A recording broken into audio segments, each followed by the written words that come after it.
Oh, do you know, it's the last time I let that Rudolph the Red-Nosed Reindeer stay round here for the night. He's only gone and eaten all my bastard roses. And I don't mean the flowers that are like half dead in the fucking garden. No, he's eaten my bastard tins of roses. £5 each from Aldi they were. Oh, greedy bastard. And it's giving him the shits all over my carpet. Anyway, hello and Merry Christmas from Santa's workshop. This is Santa's little helper, Mark, and I'm Santa's sexy and curvaceous concubine, Mandy Walker.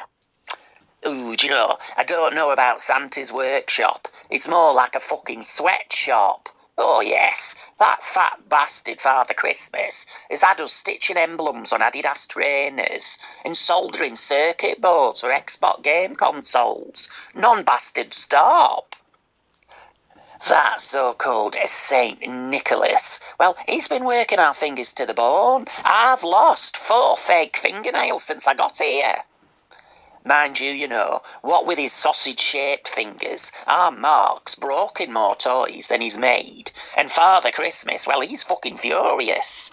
He were all for feeding our Mark's genitals to the reindeers as fodder. But I successfully pleaded for mercy, and fortunately for Mark's ball sack, Santa showed some pity. But only if I agreed to partake in a sweaty threesome with Santa Claus and his horny lesbian missus. Oh yes, Mrs. Claus. Well, she turns out to be a bit of a muff muncher.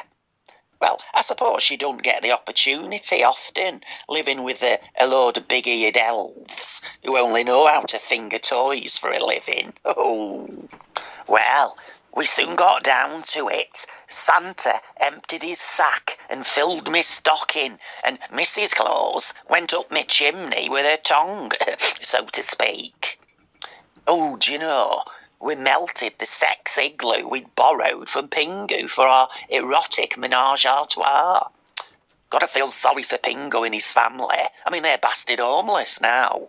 They're gonna have to go to London Zoo and keep down there. Do you know, though, Santa was so besotted with me, he suggested we all stay on.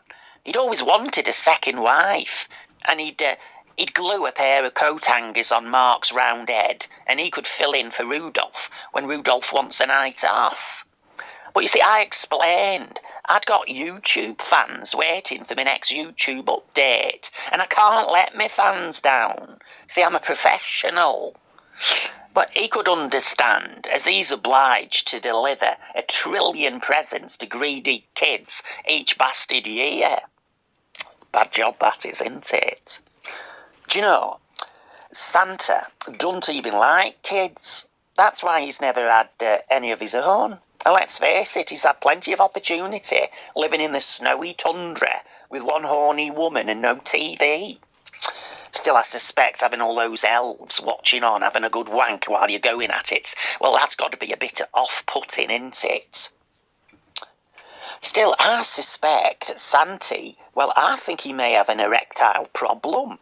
I mean, he's a stud when he's aroused, you know, when he sees me naked. But that's understandable. He's only flesh and blood. But it's true that he only comes once a year. I mean, that's never right, is it? Anyway, do you know, my brother Andy phoned me up, and he were most distraught and frightened.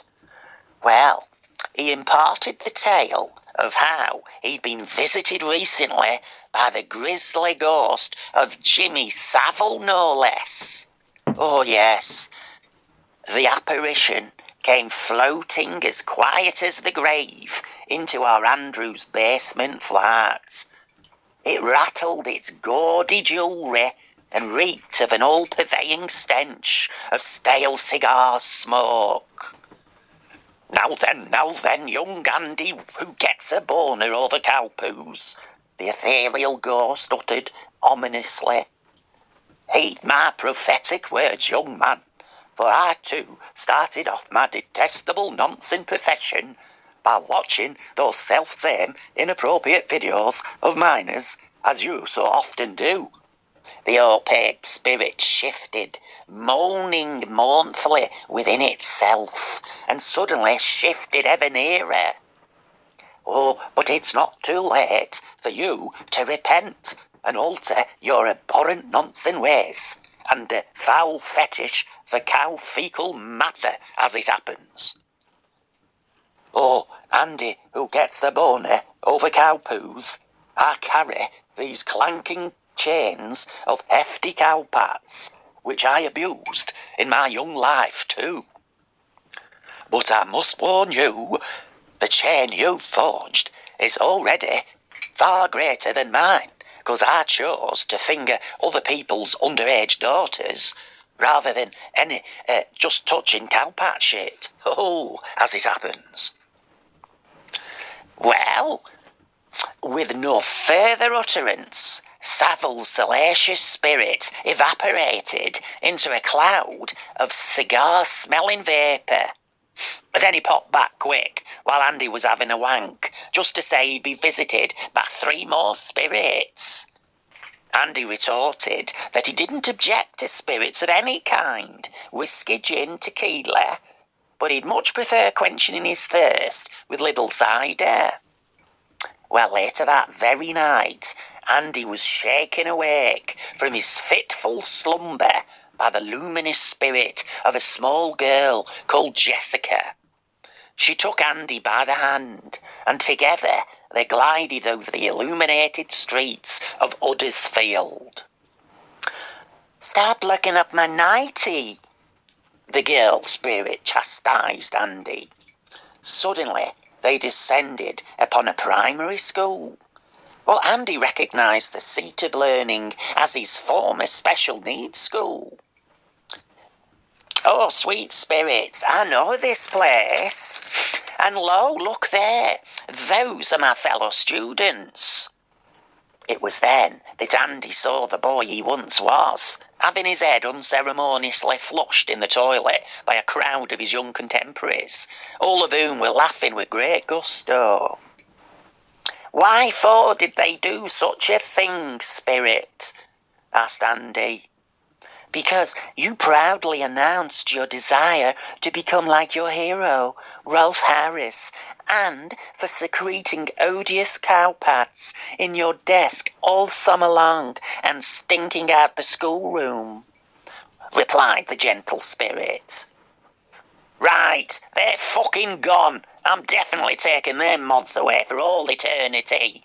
Now take me away from this unpleasant moment. I fear I cannot bear much more of these hurtful remembrances," said Andy angrily. But before he could say cowpat, Andy was back in his dingy basement flat. But there, like a beacon, inside his dark bathroom, illuminated by the intensest of light, sat a large, jovial, corpulent fellow. "Why," said Andy, "it's my dear, partially disabled fat friend Mark." "See, Mark, I said you'd get a mention in this story, didn't I?" "Ho, ho, no, you homo, Andy. I merely have taken on Mark's rotund appearance. But see, all around me are bowls of hot, spicy noodles, for I am truly the undisputed Christmas goat of spicy noodle noshing. But fret not, for I have furnished a veritable feast of cowpats aplenty for you to dine upon, young Andy. But first, take hold of my red velvet cloak." And with that, they were aloft and transported to the top deck of the 356 double-decker bus. There, lost in the dark, trembled the withered figure of a poor lad. What the fuck's the matter with him?" inquired our Andy. "Do not recognize him, young Andy Peter? That is the man on the 356 bus who you so callously bullied and berated, threatening to report him to the local police." I fear he's never been the same since. He's lost all confidence and self-worth. He dares not venture out amongst the common throng and bustle of polite society, for fear of coming across you once more. He is assuredly a shell of his former robust self. And all because you filmed him on your dash cam. But it wasn't a dash cam, said Andy. It were a body cam. Oh, correct me again, and you won't be getting any toys for Christmas. I am Santa Claus. Oh, you don't need to be like that, said Andy. But, Spirit, what shall become of this man that I so foully abused? Pleaded Andrew, not really sounding like he meant it. You don't sound sincere.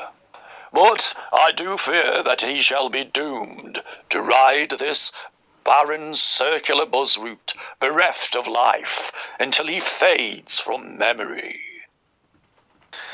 But he will doubtless live on in that terrible YouTube footage of yours, which you so meanly displayed on your channel, Andrew.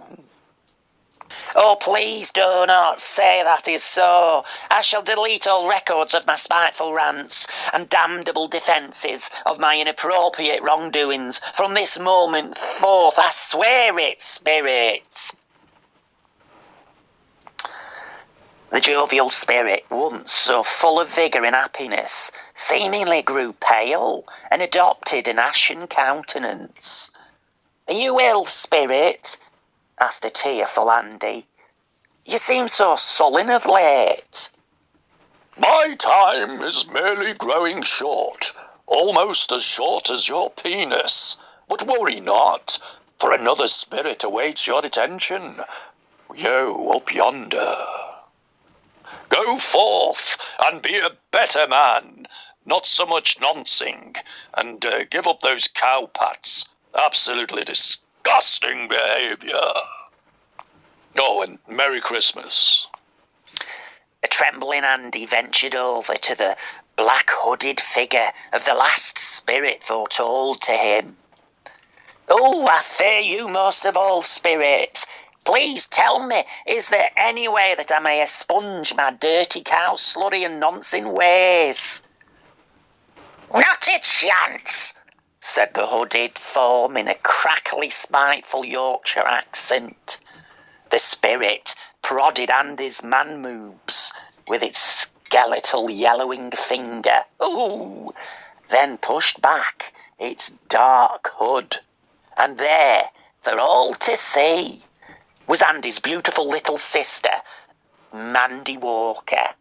Oh, I got you good and proper, didn't I, our Andrew? Gloated Mandy. That's for all the bastard times I've had to share a bed with you when we were kids, and you pissed all over me fucking frilly nightie and shrunk it. Every bastard night, you dirty bed-wetting, cow-slurry loving northern nonce. Well, our Andy said, isn't this the tale, reminiscent of Charles Dickens's A Christmas Carol, and shouldn't it conclude with me buying a big turkey with me disability allowance money and bringing it triumphantly round to the home of poor Tiny Tim to help him live because he's terribly undernourished? Well, I said, no, Andy, you know you're not allowed near kids. And let's face it, I think Tiny Tim would rather expire from consumption and starvation than being bummed by a nonce in a red velvet dress, even it is fucking Christmas. Well, our Andy, he just huffed in disgust and he hung up the phone. I mean, look, when all's said and done, he's never going to alter his nonsense ways, is he? You know it, I know it, he knows it, and most likely the judge will know it eventually when it comes to fucking court. Oh! But as Tiny Tim was often heard to say, God bless us everyone. That Andy truly can't get up to any more egregious underage bum fun now he's been locked away in his sex dungeon. by his foster mum. And so say all of us. Oh! So, thanks for listening to Mandy's Christmas Carol. Oh, and remember, like and subscribe, gamingers.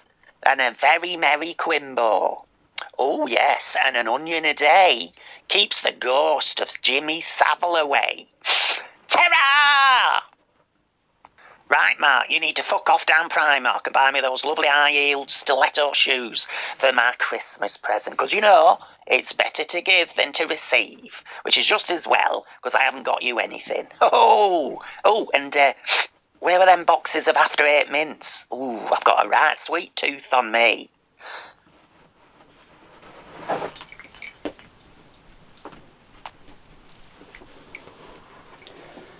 Oh, there they are. Got to be careful though. A moment on the lips. Oh, it was a lifetime on the hips. Still, I'll sweat it off later. You know, flicking the bean to a poster of the Patrick Swayze. Shut your fucking ears, Mark. Nothing to do with you.